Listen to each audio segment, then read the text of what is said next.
Good Monday morning, and it is going to be a good Monday morning because we are here this morning to start our day out right by receiving God's good stuff God has for us today, and God pours out his good stuff on us in abundance, and we're going to start the day by gleaning some of that good stuff and taking note of all the good God is doing in our lives, focusing on the good instead of the terrible, horrible, no good, very bad stuff that is all around us.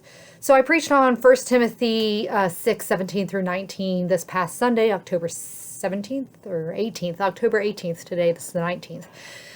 And I realized in 1 Timothy 6, 17 through 19, there is a lot to talk about in these three verses. And I didn't really have enough time to address everything I wanted to say in Sunday's sermon. If you want to see that sermon, you can visit our YouTube page, which you're on right now, Union Live. And so I thought, well, I'll just stick with 1 Timothy 6, 17 through 19 and address morning manna in the context of those verses. So we are this morning in the NRSV translation of the Bible, 1 Timothy 6, 17 through 19.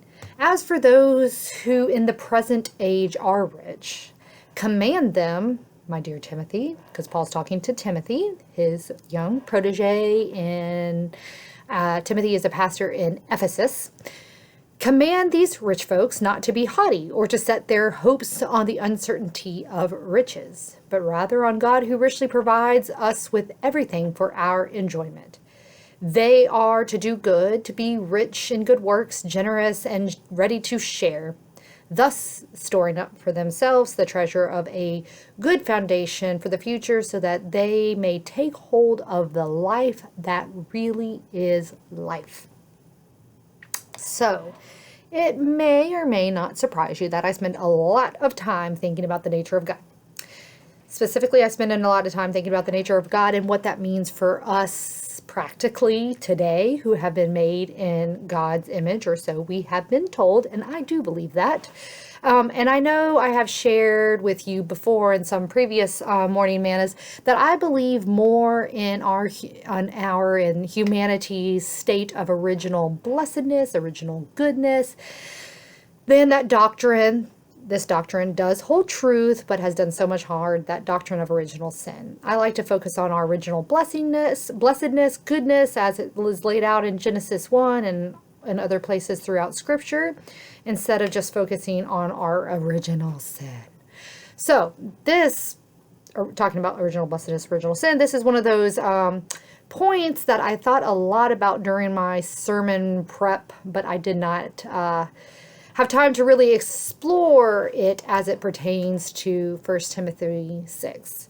I think about original blessing versus original sin in this scripture context because God's nature is generous.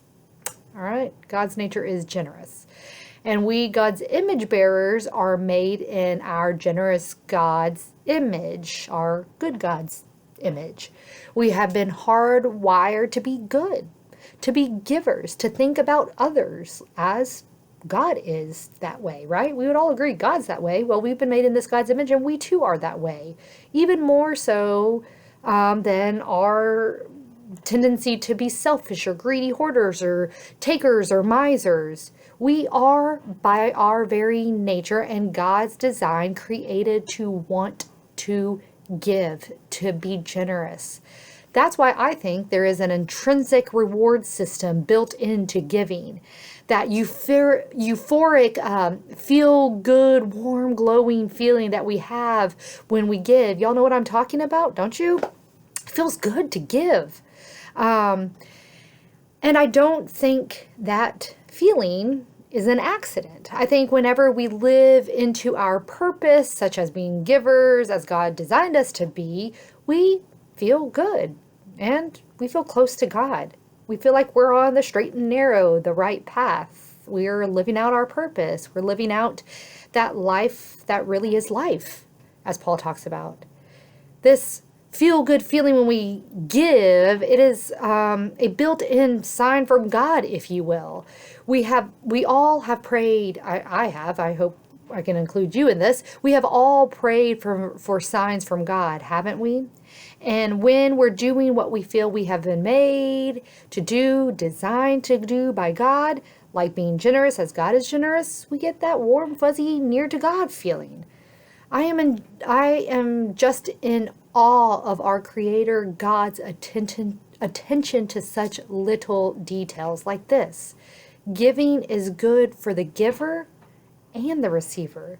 Giving helps meet someone's need, yes, but giving also meets our own needs, meets our desire to lead a purposeful life as followers of Christ. Giving gives life meaning. So I guess we can say the opposite can be true too, right? When we don't give, we miss out on the life that really is life, that Paul talks about in verse 19. We miss out on the healthy, happy life God has designed us to enjoy. Paul is encouraging Timothy's congregation to nurture that natural tendency to be givers, to care for one another, to be generous, versus nurturing selfishness that the world promotes as a worthy and well-lived life. That latter nurturing of a selfish life leads to a constant state of restlessness and even unhappiness and maybe even ill health. It is a lie that the world has fed humanity since the beginning of time.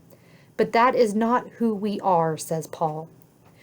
We who are hardwired by God to be givers. It is in our DNA to be givers. That's the way God designed us to be. In coming together as church, as people of faith, here on Morning Manna, helps us feed this natural tendency to be givers, to be generous, to live into that life. So don't rob yourself or others, because we don't only rob ourselves, but others too when we don't give, of life that really is life. Be a giver, and in giving you will be drawn closer to God. I will see you tomorrow on Tuesday, October 20th.